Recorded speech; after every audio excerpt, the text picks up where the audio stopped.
The Trumpet Daily program begins right now. Today's world news, what it means, where it's taking us.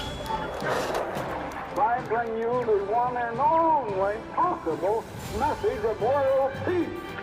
This is a message of hope, tremendous hope. And he said unto me, you must prophesy again. The Trumpet Daily program begins right now.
If immigration raids had not happened here, we would not have the disorder that went on last night. The reality is we see peaceful protests launching in Los Angeles. And again, the small level of, disturbances that we have is a distraction. But even if these protests were 100 times the size that they are, there still wouldn't be an operational reason to bring in active duty troops or federalized National Guard. Invasion or, a rebellion. Neither of those things are happening right now. Coming into the country without documents, it's not illegal. It's not a crime. People in the city have a rapid response network. If they see ICE, they go out and they protest. And so it's just a recipe for pandemonium. I totally blame the Trump administration for provoking this. This was caused completely by the president. What we're seeing in L.A. is chaos caused by the administration. I want to share the CBS poll. It shows 54% of Americans approve of the Trump administration's program to deport illegal immigrants. A minority, 46%, disapprove. Are Democrats out of touch on this issue? Well, I think if you did the polling in Los Angeles, I'm not sure it would be that way, considering we are a city of immigrants. Hang on, these are American citizens protesting. You don't know that. Look at the foreign flags. You have no earthly... First off, let me repeat this for the BBC to please write down. There's 10 million illegal alien invaders came in here in 4 years. You just asked me, so where was the violence? What did your eyes tell you? Did you watch the footage? I did, but what I'm saying to you is some of those protesting are U.S. citizens. My colleagues on the ground have spoken to them. That's fine. So if they're breaking the law, they're breaking the law, should be arrested. But I just want to get to the thinking. What's your point? If you have U.S. Marines in California around protesters, does that not move America to a different point? It's not protest. It's not protesters. See, this is what you guys try to do with your language all the time. That's not a protest. That was a riot, okay? They're interfering with folks that are being deported out of this country. They are breaking the law and they're rioting. They shut down Los Angeles for like 18 hours yesterday. That's not a protest. He's right. That's Steve Bannon, of course, trying to talk some sense into the BBC reporter. This is a protest.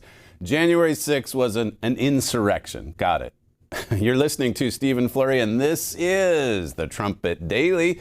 We appreciate you joining us on today's show. You can get to the live video stream of this program at trumpetdaily.com or at the Rumble channel. Just go to rumble.com/Trumpet Daily. Feedback is appreciated. You can write us, I should say, at td@thetrumpet.com. Yesterday I talked about the stark contrast between what we see in the world today and what God's church, God's family, is producing, is declaring, is performing. We had our second Celtic Throne 2 show last night in Tel Aviv. 1,500 people. We actually had 300 more in attendance. Just I guess because of the momentum. I think we did give out some comp tickets as well, but for the most part, word of mouth led to quite a few more people in seats last night. And again, I got to see most of it on FaceTime, so not the best quality in the world, but still the reaction in Tel Aviv, it's been amazing. And I think the next show is this Thursday in Haifa, which is up in the north near Lebanon. Haifa, Israel. If you're listening from Haifa, make sure that you go to CelticThrone.com to secure your tickets to the show. This feedback comes from a Russian language newspaper. We had to get the translation, but there's lots of Russian Jews in Israel today. But this author here, this reviewer, says not only would 1,001 nights not be enough for Celtic Throne, it says all the world's alphabets would not be enough to break down into letters what was in this show. Some high praise coming from a Russian language review or publication. So as I say, the contrast, it couldn't be more stark. You look at what God is declaring. You look at what God is promoting. God wants to lift our spirits. He wants for our spirits to be soaring in these times of turmoil, these times of violence. I mean, look at what's happening in Los Angeles. It's hundreds of times worse than January 6th. And they spent, the dear leader, with his DOJ headed by Merrick Garland, they spent years, 2-3 years, chasing down grandmama who happened to walk into the Capitol that day, arresting people that had pre-dawn raids for people that took selfies in the Capitol. And here, I mean, nothing says peaceful protest quite like looting the Apple Store. How about that? Well, they're just protesting ICE. They're just protesting these federal agents doing their job, arresting the gangsters and the rapists and the murderers. Listen to Tom Homan as he describes what set this off. These ICE agents going and actually doing their job. You heard the numbers from Steve Bannon. I mean, it's insane what the dear leader opened up to the United States of America during the fake presidency of Joe Biden. 10 to 13 million illegals in just a 4-year span. And most of them, military-aged young men. Here's Tom Homan, clip 4. I came in Wednesday to kick off an operation on Friday, and it was a criminal operation. We served criminal search warrants at several places of businesses that were involved with money laundering, tax evasion, and customs fraud, bringing in over $86 million of unclaimed imports and skipping on $17 million of tariff taxes. And it's a part of a bigger investigation having to do with money flowing to Mexico and Colombia that fund the cartels, the drug cartels. So we were serving arrest warrants. We were serving criminal search warrants. And that's when the protest started. And as you said earlier, outside this arrest warrant, we arrested 40 illegal aliens working with these businesses. We also arrested significant criminal public safety threats. You mentioned that. Several rapists, child sexual predators, people that committed murder, people that committed significant domestic violence. And so we took the men and women of ICE in those 2 days, made LA much safer. So the mayor should have been thinking ICE, the governor should have been making ICE. Instead of that, they want to call them terrorists. They want to call them racist. And that rhetoric has caused this protest. And I was there the first 2 nights. It was out of control. The city was burning. Governor Newsom did nothing. The mayor did nothing. So President Trump, God bless him, he sent the National Guard in to save property and save lives. And I salute him for doing it. They should be thanking the Trump administration. Instead, you've got the mayor of Los Angeles, Karen Bass. She's out there basically encouraging people to protest the ICE arrests. And so you've got all these looters now breaking into the Apple store in downtown Los Angeles. You saw it there in the cold open. It's just another opportunity for the thugs, the criminal element, to just have their way. There's not enough police. That's why President Trump sent in the National Guard, 2,000 of them, now 700 Marines. And here's the mayor of Los Angeles blaming Donald Trump. You heard it in the montage there, the opening. Blaming Donald Trump. He's at fault here. The Democrat position is basically, don't you dare enforce the law or else you'll provoke people to violence. I mean, that's not a winning platform for any political movement or party. Don't uphold the law? What nation on earth would take that as a position? No government would last. If there was no law and order, if there was no authority, the Daily Mail says harrowing scenes overnight saw demonstrators torch cars, attack authorities with fireworks, bricks of cement and tear gas, while destroying infrastructure. Even as state officials tried to maintain the 6,000 protests were primarily peaceful. The 6,000 protesters. It's just primarily peaceful. This one's peaceful. January 6th was violent. These people, it's unbelievable. Listen to this report from Fox News, clip 5. Well, this new, random, massive group of protesters just showed up here, hundreds upon hundreds of them. We're walking behind them trying to catch up right now. They've taken over the street. I don't see any LAPD here. They've got like their own vehicle convoy. You'll notice it's all foreign flags. Tommy, if you can just kind of pan off, it's all Mexican flags, Palestinian flags, flags from like El Salvador. It's all foreign. And they have their own little vehicle convoy here. Right now, I don't see a single LAPD officer. Let me turn around and show you how long this convoy goes through downtown LA. You can see all the way in the background, more Mexican flags, more vehicles. I do not know where this group came from. We were chasing an entirely different group earlier with LAPD, and then this one comes out of nowhere. This is even bigger than the initial group we were with when LAPD was pushing them around. So, again, I'm not seeing a single law enforcement officer anywhere. It's an invasion. They're not carrying the flags of the United States. They're Palestinian flags, they're Mexican flags, flags from El Salvador. They're illegals. And they're taken to the streets. 10 to 13 million in 4 years' time. You heard the mayor of LA just kind of brush aside the polling, you know, the figures that suggest America wants ICE to do its job.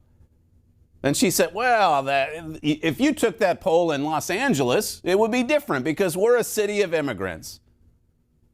Listen to MSNBC reporting on how many immigrants are in LA just as one city, clip 12.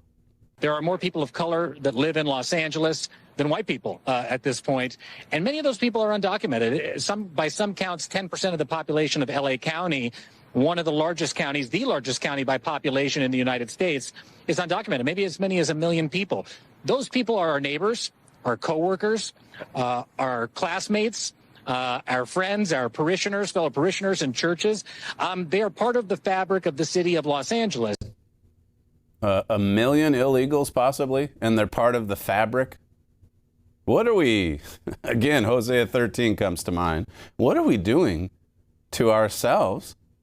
The Sky News in Australia was talking about the flow of immigration into the UK. This was from a few days ago, but listen to this report, clip 11. Let's go to the UK, where a fascinating study out of Buckingham University has found that in 40 years' time, white British people will be a minority in their own country. By the end of the century, they estimate that white Brits will comprise just 33.7% of the population of Britain. Now, they're being replaced by foreign-born and second-generation immigrants who now are less than 20% of the population, but in 25 years will make up fully a third of the population. And by the end of the century, researchers estimate that 6 out of 10 Brits will have been born outside the UK or have at least one immigrant parent. When it comes to religion, the statistics have shown that the Muslim population, now 7%, will be 11% in 25 years. And by the end of the century, will be somewhere between 20 and 25%. With under 40s, it'll be 1 in 3 people will be Muslim. This is a massive change in the demography of the UK. And it begs the question, will the UK still be the UK, but with different people? If you've got a population that no longer agree on the symbols, the traditions, the culture or the religion, with nothing to unify them and no shared identity, are you headed for civil strife? Or, Freya, do we have leadership that can somehow navigate this and hold a country together? Multi-ethnic societies only work if we're united by shared values. We have to have a common set of values and culture. And without that, things do start to crumble. I mean, that's what we're seeing in the United States. It's happening in Britain as well. And this has been a weakness in Ephraim and Manasseh going back to the Old Testament times. Just opening the floodgates, inviting the world in. And you can see why God said, no, when you go into your chosen land, you avoid enemy influence. You close the gates. You preserve your traditions. You hang on to your laws, your government. You share in these common values, as we hear so often. They're coming in and waving not the U.S. flag. I mean, like Steve Bannon said, are you watching this? You just said there's no violence. Have you seen the footage? Are you looking at the flags that they're waving? Does this not ring off any alarm bells? Evidently not. Not for the BBC. There's a few exceptions. Sky News, Fox News is at least giving some good reporting. I don't know where these people came from, and they're waving all these different flags. Why isn't CNN and MSNBC doing that? It's amazing to me. We know all about the propaganda and the lies that the regime media tell. But it's also astonishing to me, as I was talking with Sam this morning, at how quickly they race to a storyline or a narrative that's so obviously unpopular. You think they would at least look at their ratings and then say, I want to make sure I check out this polling first so that I don't just run with this message that everybody hates, but they're doing it. It shows how strong the derangement syndrome is. They lie and they lie and they lie, even when they know everyone hates what they're saying, hates what they're reporting. This bit of a truth bomb actually came from CNN. So congratulations to them. But as the saying goes, even a broken clock gets it right twice a day. This is clip 14. Start off on the fact that immigrant citizens, immigrant voters, foreign-born voters have gone tremendously to the right on this issue in 2024 and 2025 versus where they were in 2020. Closest to or trust more in immigration. You go back to 2020. Democrats, get this, held a 32-point lead on this issue. Immigrant voters were in the Democratic camp. Jump forward to 2024, 2025. Look at that shift, a 40-point shift to the right among immigrant voters. Republicans now lead on this issue by 8 points over Democrats, more so than any other group that I could find. The group of voters who became more hawkish on immigration were, in fact, immigrants themselves, immigrants who are registered to vote in this country. And there is no block of voters that shifted more to the right from 2020 to 2024 than immigrant voters, and Donald Trump, at least in some surveys, actually won that vote.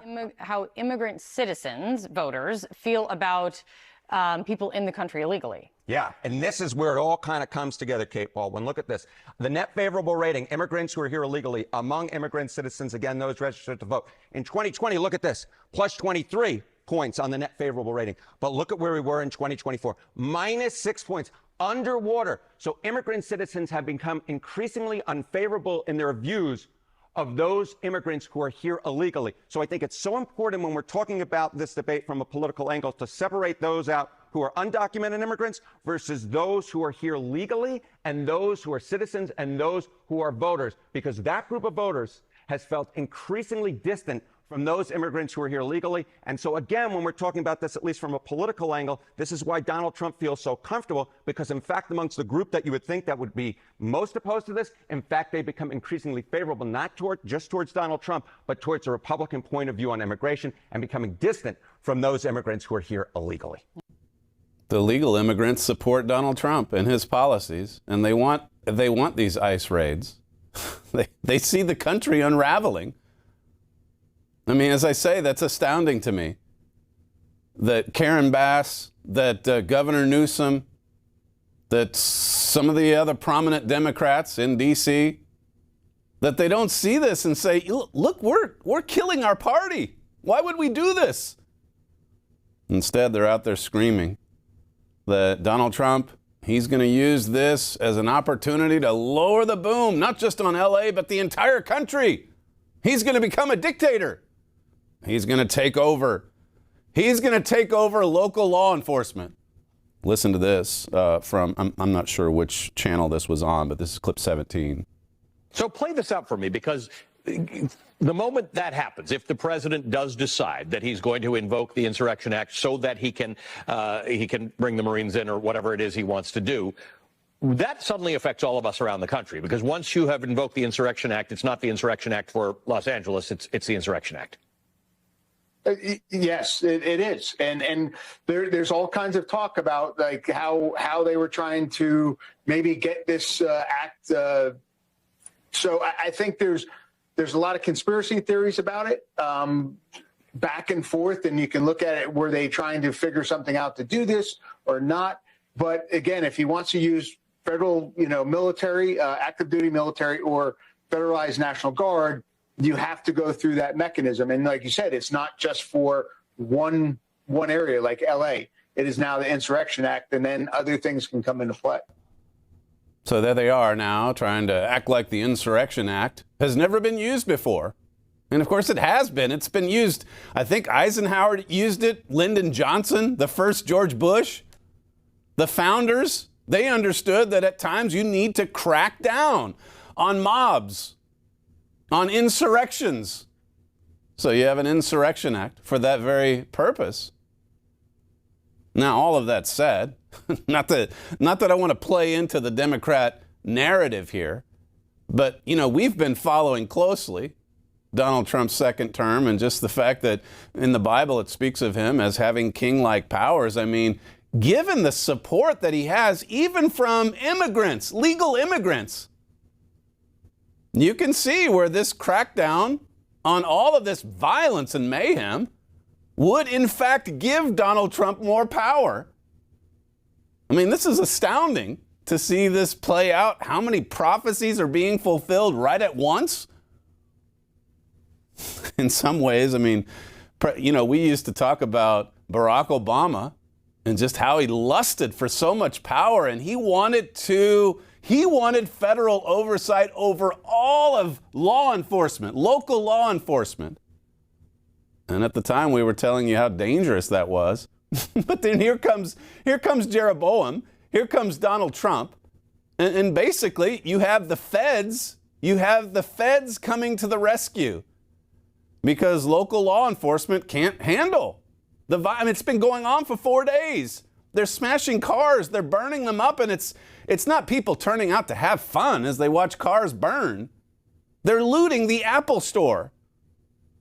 And so you've got a majority of Americans, you've got even legal immigrants saying, yes, we don't like to see chaos. We don't want to see anarchy in the streets of our cities. Isn't it amazing? The crackdown is justified. This is the Insurrection Act. If Donald Trump uses it, it's justified. And all of it's just making him even stronger as a leader. Miranda Devine at the New York Post. The minute the foreign flags came out in the violent anti-ICE protests in L.A. over the weekend, that's when President Trump won the moral high ground. As soon as the foreign flags show up, then you know it's a war. Then you know it's an invasion. Then you know, send in the Marines. She's exactly right. An iconic image showing a masked man on a motorcycle circling a burning car while holding aloft a giant Mexican flag against a backdrop of black, acrid smoke and a row of police cars captured the mood. It was the summer of love all over again. And America has had a gutful. America's sick and tired of it. America wants to empower Donald Trump.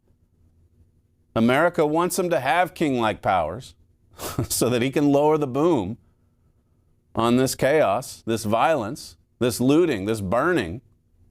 It's the summer of love all over again. The president could not have asked for a better advertisement for his tough border policies. He always said that the millions of illegal aliens who swarmed over the border under President Joe Biden was an invasion. And here were the invaders making his point for him. As a result, the Democrats have no moral standing. Imagine arguing, politically I mean, imagine arguing for no law and order. Don't bring in the authorities. Just let the tantrum play out. Let them burn and loot. Let them steal, rob, murder. It'll die out eventually. The Democrats have no moral standing. They are moored in no man's land, owning Biden's invasion and the violent masked agitators waving any flag but America's. Well, she has a lot of it right, except that last bit about it being Biden's invasion. Yes, 10 to 13 million came in during the fake presidency of Joe Biden, but this is actually Barack Obama's invasion. This is what Obama envisioned years ago when he was talking about a fundamental transformation. This is what he wanted in his first and second term, but it was too early. It would have been too shocking. It would have upset too many Americans. So he waited for the puppet and then opened the floodgates.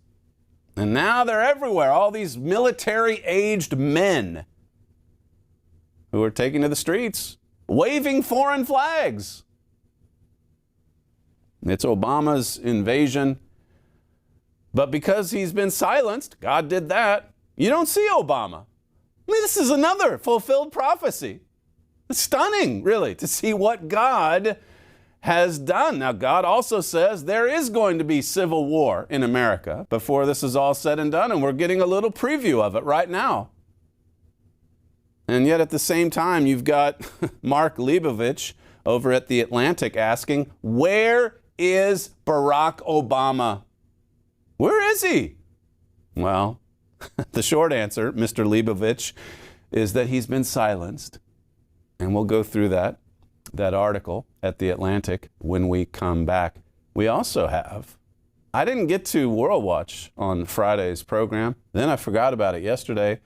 So we'll kick off the next segment with Friday's WorldWatch segment. It might be just a little bit dated, but as per usual, there's a good summation of the most important events from all of last week. You're listening to Stephen Flurry, and this is the Trumpet Daily. We'll be right back. Daily news, Bible prophecy. See the connection on the Trumpet Daily. Are you feeling overwhelmed by the flood of news and information? You need something to sift the news and bring you only what matters most. You need the Trumpet Daily. You also need something to help you understand not just what's happening now, but what will happen next. You need the Trumpet Daily. Only the Trumpet Daily accurately matches daily news to precise Bible prophecies. Because Bible prophecy is the only tool up to the task of sifting the news down to what's important and showing you what will happen next. Join host Stephen Flurry every weekday. Go to trumpetdaily.com.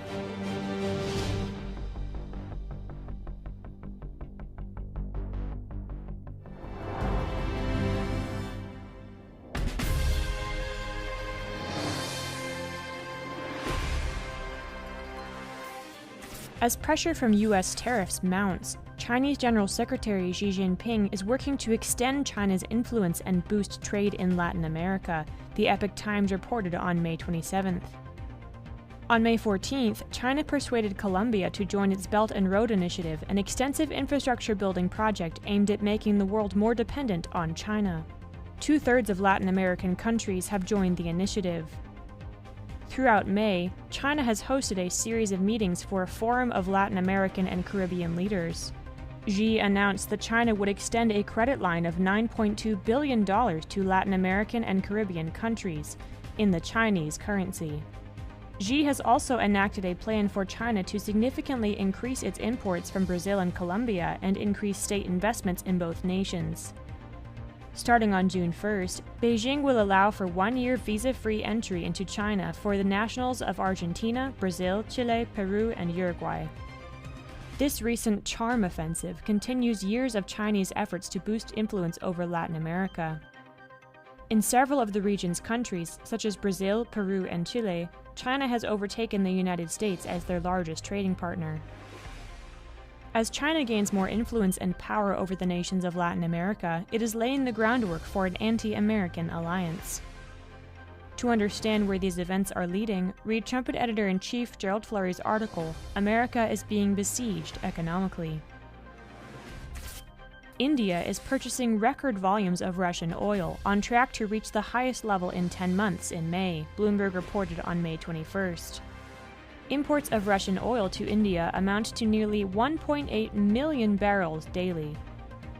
India continues increasing the amount of oil it imports from Russia, despite Russia being under heavy Western sanctions. It is using a loophole to get the oil, declaring it follows only United Nations sanctions, not those imposed by individual states. India's purchases of Russian oil are a major source of funding for the war on Ukraine. India has also asked to purchase additional S-400 missile defense systems from Russia. The weapon proved useful in India's recent conflict with Pakistan. The Bible prophesies a massive alliance of Asian nations, which it calls the Kings of the East. This alliance will be headed by Russia and China and will include India. To understand where these events are leading, read Asia Still Stands with Putin. China deployed 2 state-of-the-art bombers to the Paracel Islands in the South China Sea, Reuters reported on May 28th. Analysts view the move as the latest sign of China's determination to control the vital maritime region. Reuters based its report on satellite photos taken on May 18th. This is the first time in 5 years China has landed long-range H-6 bombers on Woody Island in the Paracel chain. The Trumpet has watched China's military buildup in the Paracels since 2016, when Trumpet Editor-in-Chief Gerald Flurry said China was building a new strategic sea gate in the South China Sea. China's bid to take over sea gates and shipping lanes that have long been under British and U.S. control fulfills a specific Bible prophecy. To learn more about this prophecy, read China is Steering the World Toward War.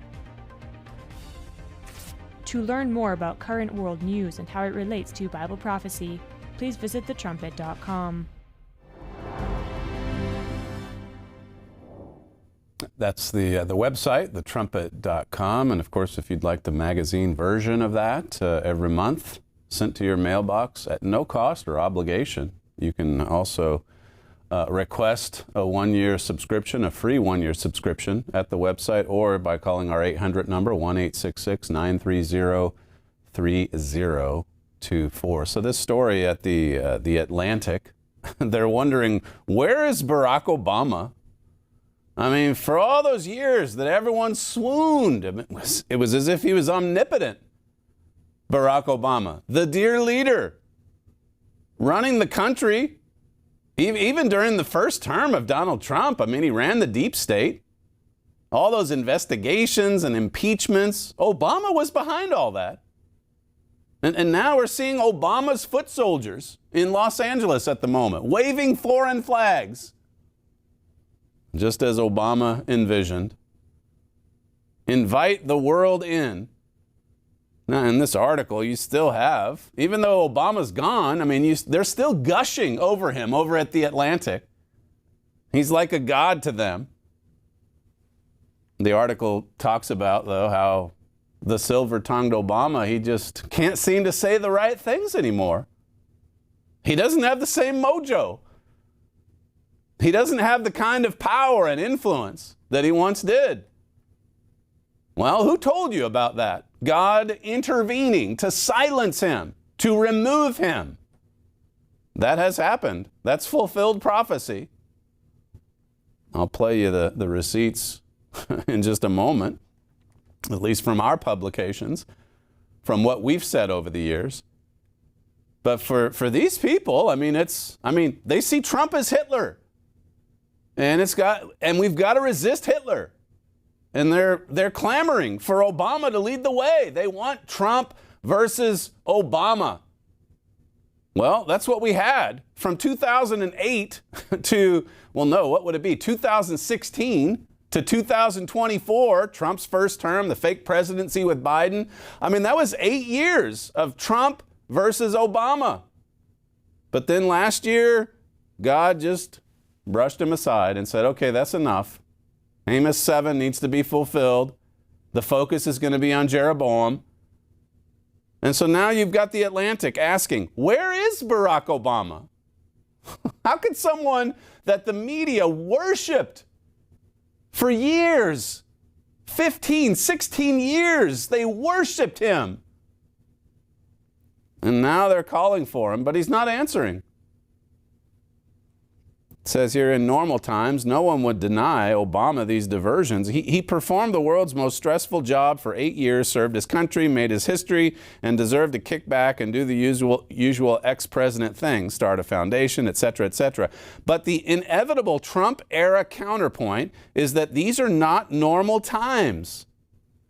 And Obama's detachment feels jarringly incongruous with the desperation of his longtime admirers, even more so given Trump's assaults on what Obama achieved in office.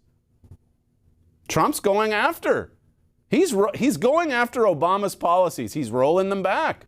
The fundamental transformation. He's sending the ICE agents have their work cut out for them. If there's as many as 1 million illegals in Los Angeles alone, well, we'll see how much success Tom Homan has as he tries to clean house. This, in this sense, it is Trump versus Obama. It continues, except that there's no Obama to head up the opposition like there used to be. It says it would be one thing if Obama had disappeared after leaving the White House, maybe taking up painting like George W. Bush. The problem is that Obama still very much has a public profile, one that screams comfort and nonchalance at a time when so many other Americans are terrified. As everyone knows, he set up shop in D.C. after he left his second term. He's right there in the swamp. He was pushing all the buttons, the Get Trump buttons, for 4 years. He orchestrated the election steal. He had the whole media carrying on with that fake narrative, that big lie, and then the big lie about January 6th. You see one thing about LA, what's happening there now, is you see their true colors, these people, that just for, one moment in time pretended like they were so supportive of law enforcement, Sick Nick and all the others, and then the police, the Capitol Hill police, the left-wingers, the activists.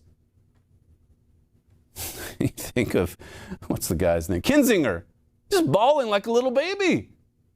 It was so traumatic, Jan 6. It lasted for 4 hours. In LA, it's going on for 4 days now. And they're burning and they're looting. They're breaking into the Apple store. The protesters. How do you even call them a protest?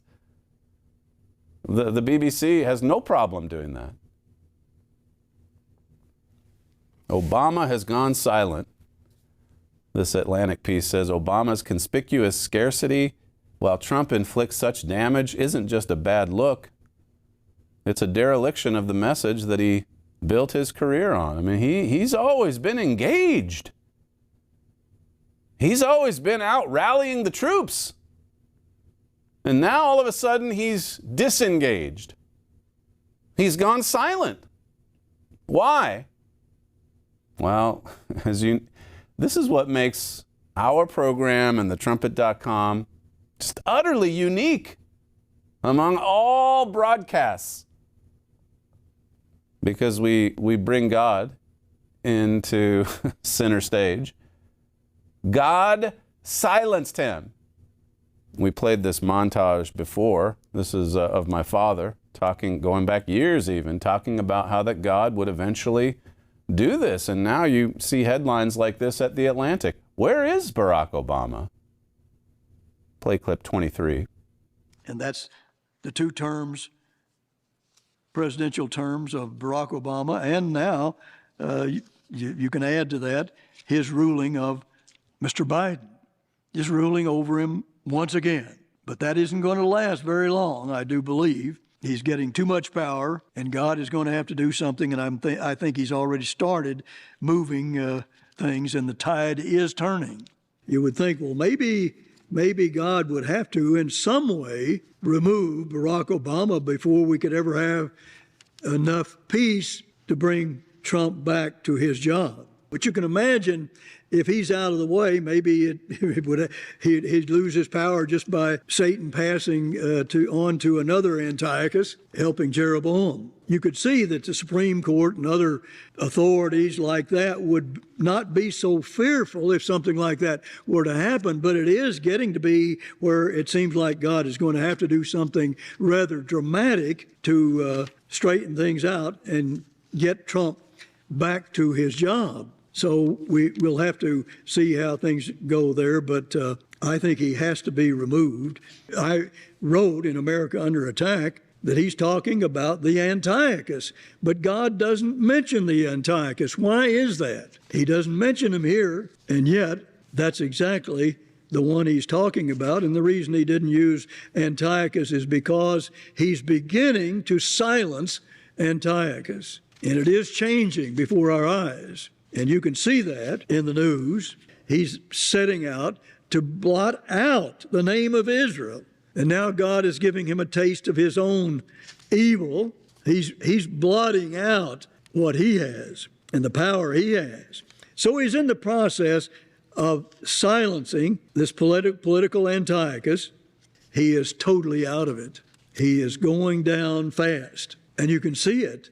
Obama is being silenced.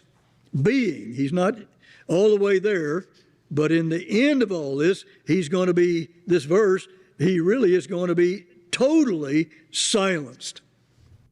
You only heard it here over the last several years. The same consistent message based on the sure word of Bible prophecy. So many prophecies, as I said earlier, being fulfilled at once, simultaneously. This Atlantic article, he says here, several Democrats I've spoken with said they wish that Obama would stop worrying so much about the dilution factor. While Democrats struggle to find their next phenom, Obama could be their interim boss. We need you, Barack Obama. We need the dear leader. We need the old magic. We need the swooning influence.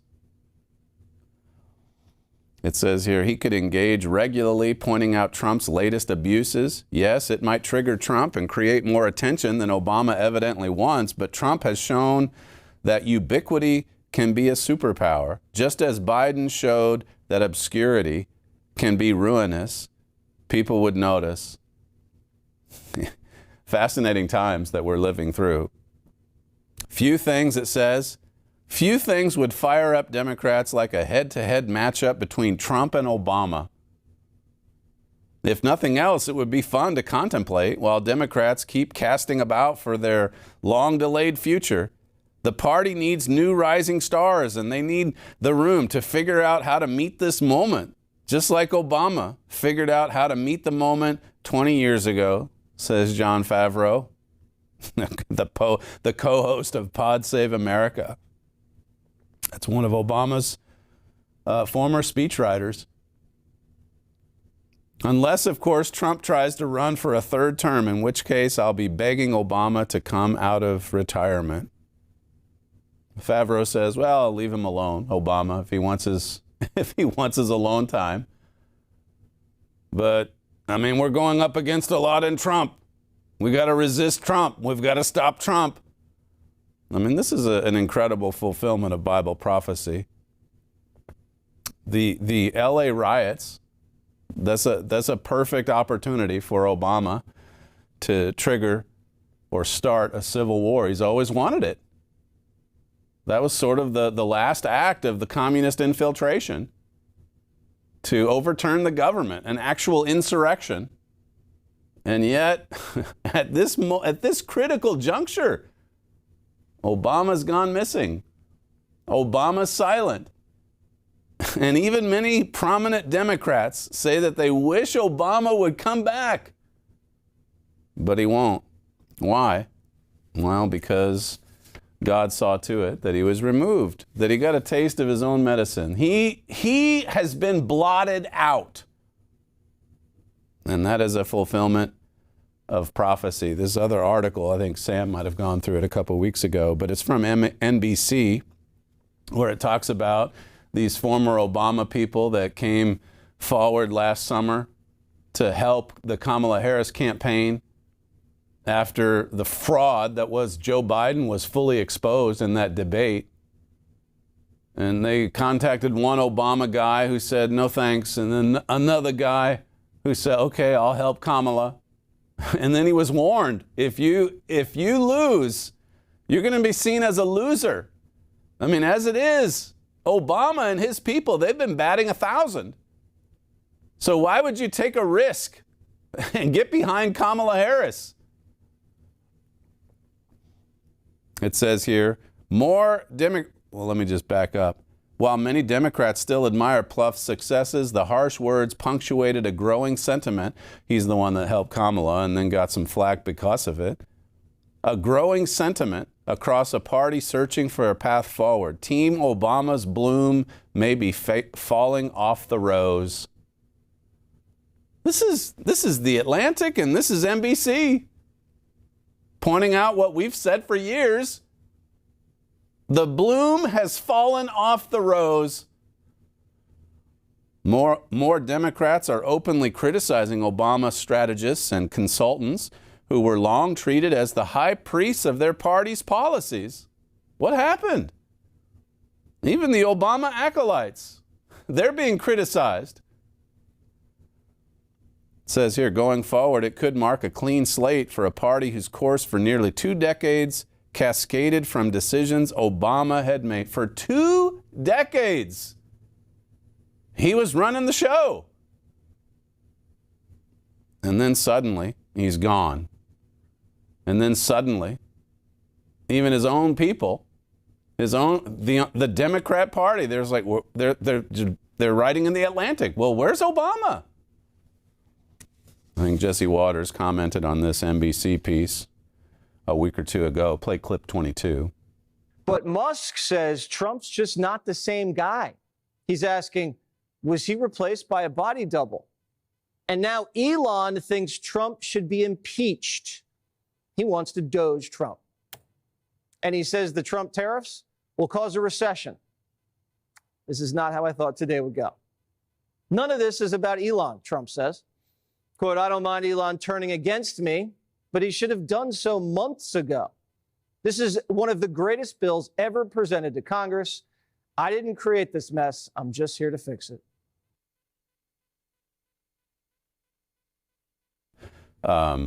We got it confused with another one where he talked about Democrats being on a suicide mission. Do we have the one from Jonathan Capehart? That's from NBC. If you have it, play it. If not, I'll keep rolling. And I think that's why one of the primary reasons why I think President Obama has been scarce is that everyone's looking for him to save the day. And what they keep saying is, no, it's not about us, it's about you. Right. And it seems like the party can't seem to come to grips with that. The Obama people come in, they're the new blood, and now people are starting to complain, oh my God, the Obama people, they're running everything. Some of the criticism, I think, is valid. there is sometimes you get a sense that they think they know everything, they run the world, and in some cases you can understand it because, well, they did win 2 presidential elections. They won nonstop for years and years and years. He was making all the decisions for nearly 2 decades, as this article brings out. It was Obama who chose Biden as his vice president, offering him the elevated perch that set up his 2020 election and his aborted 2024 re-election. Obama selected Hillary Clinton as his Secretary of State, then anointed her for the Democratic nomination in 2016. The operatives Obama and his top aides empowered have carved out leading decision-making roles at the top of the Democratic Party since then. But after 2024, more Democrats want to see that change. Even the former president's luster was showing signs of fading last fall, a phenomenon that threatens to persist as the next crop of young voters ages into adulthood. It says when the 2008 presidential election arrives, it will be 20 years since Obama's first victory. At that point, more voters will have come of age in the era of Donald Trump than in the era of Obama. What a remarkable fulfillment of Bible prophecy. The sure word of Bible prophecy.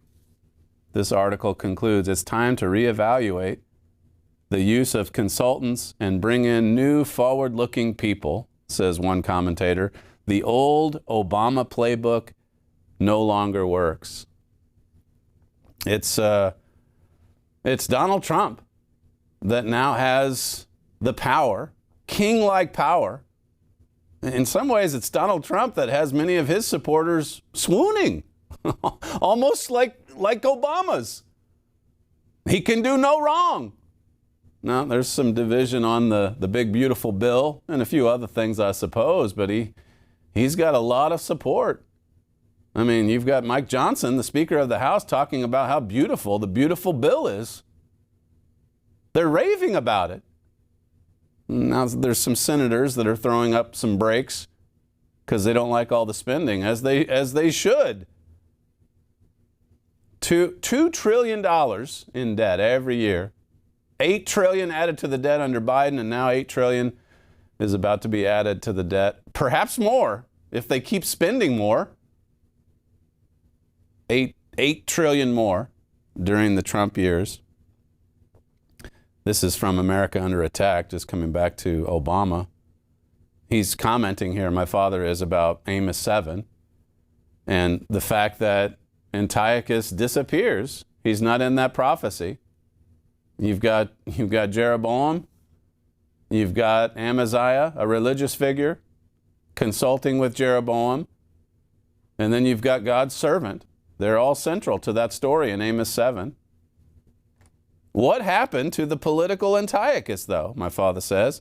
There's a definite shift here that suggests a major change in America. We are entering into a different era. From Amos 7 and verse 7 on, we see no hint of the political Antiochus or Barack Obama. Will God remove him when Jeroboam wars? Will that be the end of the political Antiochus's real power? I mean, that's in America Under Attack. We printed that years ago. Tomorrow's news today. That's what you get. That book, by the way, we offer, like the Trumpet magazine, without cost or obligation. Just call our operators today, 1-866-930-3024.